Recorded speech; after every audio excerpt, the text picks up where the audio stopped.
Hi guys! Welcome to Baliti Hot Spring. Mao ni ang amoang third side trip going to Mati City.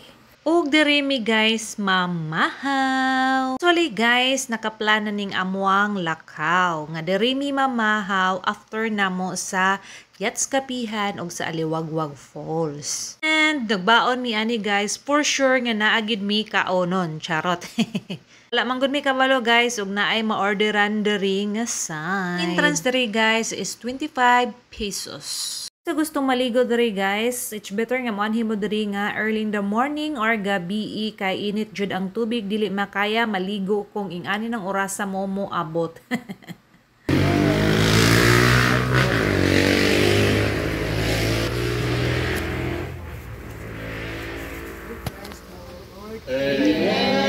Legit. Ma'am, mahatan ninyo ma'am. Salamat.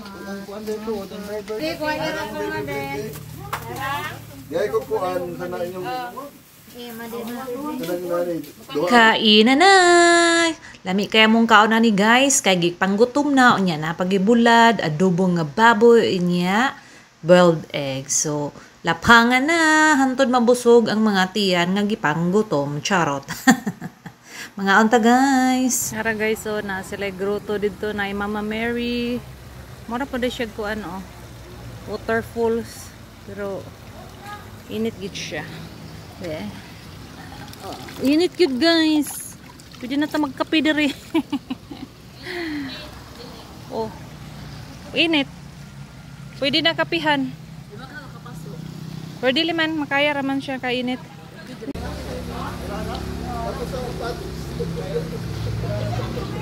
Bye! Uli na mi. Di pa bita mi mo uli. Mato pa bita migmati.